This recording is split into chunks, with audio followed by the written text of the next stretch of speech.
ইরানে ইসরায়েল বিমান হামলার পর পাল্টা জবাবে তেহরান দেশটিতে শতাধিক ক্ষেপণাস্ত্র ও ড্রোন ছুড়েছে। এর মধ্যে কিছু ব্যালিস্টিক ক্ষেপণাস্ত্র ইসরায়েলের উন্নত আকাশ প্রতিরক্ষা ব্যবস্থাকে ভেদ করে গুরুত্বপূর্ণ লক্ষ্যবস্তুতে আঘাত হেনেছে। ইরানের কিছু হামলা ইসরায়েলের মধ্যাঞ্চলের আবাসিক এলাকায় আছড়ে পড়ায় ব্যাপক ক্ষয়ক্ষতি হয়েছে। এমনকি তেল আবিবে অবস্থিত সুরক্ষিত ইসরায়েলি সামরিক সদর দপ্তর কিরিয়াতেও হামলার ঘটনা ঘটেছে, তবে সেখানে ক্ষয়ক্ষতির পরিমাণ ছিল সীমিত।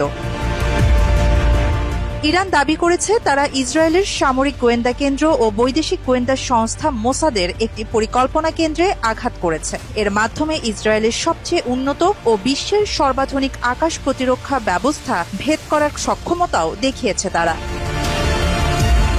সাম্প্রতিককালের ইতিহাস বলছে ইসরায়েল আয়রন ডোমের মতো তার আকাশ প্রতিরক্ষা ব্যবস্থাগুলোর মাধ্যমে দেশটিতে বেশিরভাগ ক্ষেপণাস্ত্র হামলা সফলভাবে প্রতিহত করেছে। তাহলে ইরানি ক্ষেপণাস্ত্র কিভাবে ইসরায়েলের আকাশ প্রতিরক্ষা ব্যবস্থা ভেদ করছে, জানাবো সেই প্রশ্নের উত্তর। আয়রন ডোম কি?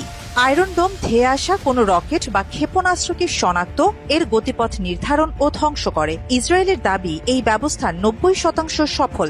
লেবাননের সশস্ত্র গোষ্ঠী হিজবুল্লাহর সাথে মূলত 2006 সালে সংঘটিত যুদ্ধের অভিজ্ঞতা থেকে শিক্ষা নিয়ে ইসরায়েল 2011 সালে এই ব্যবস্থাকে সক্রিয় করে। তখন হিজবুল্লাহর রকেট হামলা প্রতিহত করতেই আয়রন ডোম প্রতিরক্ষা ব্যবস্থা গড়ে তোলা হয়েছে। এরপর থেকে ইসরায়েলের আকাশ প্রতিরক্ষা ব্যবস্থার প্রাণকেন্দ্রে রয়েছে আয়রন ডোম। তবে এটি একটি বৃহত্তর বহুস্তর ও সমন্বিত প্রতিরক্ষা ব্যবস্থার নিচের স্তর মাত্র, এমনটাই জানিয়েছেন আল জাজিরার প্রতিরক্ষা বিশ্লেষক অ্যালেক্স গ্যাটোপুলস। তিনি আরও জানান, আয়রন ডোম নিচু উচ্চতার রকেট থামানোর জন্য তৈরি, যেগুলো বৃহত্তর প্রতিরক্ষা ব্যবস্থায় ধরা পড়ে না। এছাড়া ইসরায়েলের রয়েছে বারাক 8, ডেভিড স্লিং ও terminal high altitude area defence বা থার্ড ব্যবস্থা, যেগুলো বিভিন্ন পাল্লার রকেট ও ক্ষেপণাস্ত্র প্রতিহত করতে সক্ষম। ভূমি থেকে আকাশ ক্ষেপণাস্ত্র ব্যবস্থা বারাক 8 মধ্যম পাল্লার এবং থার্ড স্বল্প, মধ্যম ও দূরপাল্লার ব্যালিস্টিক ক্ষেপণাস্ত্র প্রতিরোধ করে থাকে, আর মধ্যম থেকে দূরপাল্লার ক্ষেপণাস্ত্রকে প্রতিরোধ করতে পারে ডেভিড স্লিং। দূরপাল্লার ব্যালিস্টিক ক্ষেপণাস্ত্র প্রতিহত করতে ইসরায়েল ব্যবহার করে অ্যারো 2 এবং অ্যারো 3 ব্যবস্থা, যেমনটা বর্তমান ইরান ইসরায়েল সংঘাতে তেহরানের ক্ষেপণাস্ত্র প্রতিহত করতে ব্যবহার করছে তেল আবিব। এই ক্ষেপণাস্ত্র প্রতিরোধ ব্যবস্থা তৈরি করেছে ইসরায়েলের রাষ্ট্রায়ত্ত ইসরায়েল অ্যারোস্পেস ইন্ডাস্ট্রিজ, যার সাথে যুক্ত আছে মার্কিন সংস্থা বোয়িং। অ্যারো 2 ব্যবস্থাটি পৃথিবীর বায়ুমণ্ডলের ভেতর ও বাইরে উভয় ক্ষেত্রে খানিকটা উচ্চতার ক্ষেপণাস্ত্র থামাতে সক্ষম। এছাড়া আকাশ থেকে আকাশ প্রতিরক্ষা ব্যবস্থা ব্যবহার করে থাকে ইসরায়েল। এ ব্যবস্থায় ধেয়ে আসা ড্রোন বা ক্ষেপণাস্ত্র যুদ্ধবিমান ও হেলিকপ্টারের সাহায্যে আকাশ থেকে ধ্বংস করে তারা।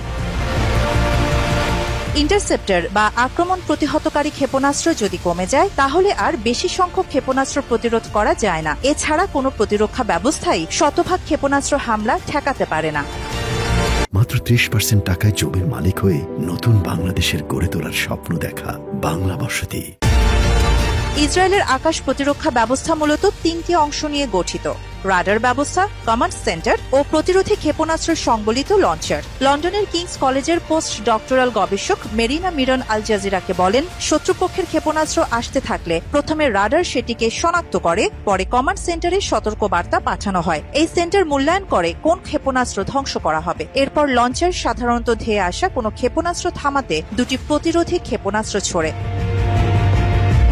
তবে সব প্রতিরক্ষা ব্যবস্থার মতো ইসরায়েলের এই প্রতিরক্ষা ব্যবস্থাতেও সীমিত সংখ্যক প্রতিরোধী ক্ষেপণাস্ত্র আছে। ইসরায়েলের আকাশ প্রতিরক্ষা ব্যবস্থায় ঠিক কতটি প্রতিরোধী ক্ষেপণাস্ত্র আছে সেটি অজানা রয়ে গেছে।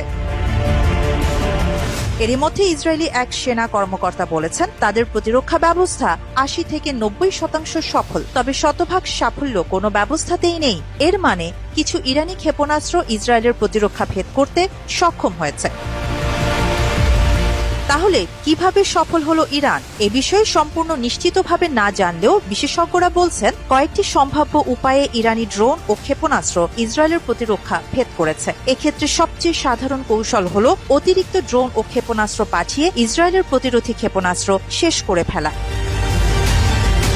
এ বিষয়ে মিরন বলেন, ইন্টারসেপ্টর বা আক্রমণ প্রতিহতকারী ক্ষেপণাস্ত্র যদি কমে যায় তাহলে আর বেশি সংখ্যক ক্ষেপণাস্ত্র প্রতিরোধ করা যায় না। এছাড়া কোনো ব্যবস্থাই শতভাগ ক্ষেপণাস্ত্র হামলা ঠেকাতে পারে না বলে মন্তব্য করেন তিনি।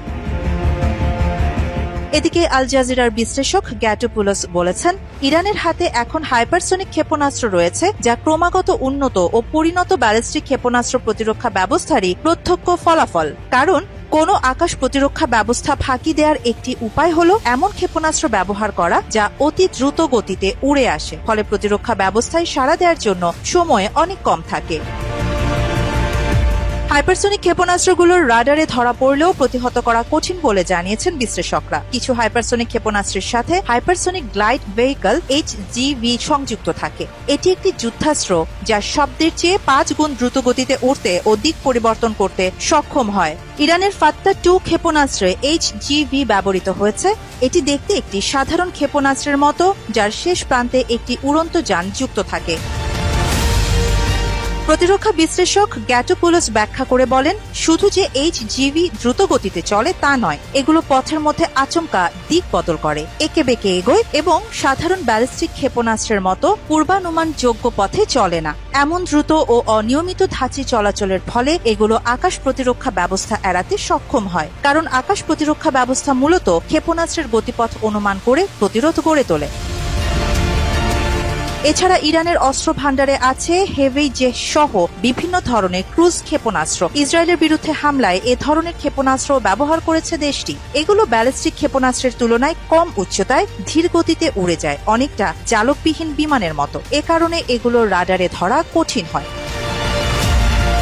আরিবা জাহান, বাংলা এডিশন।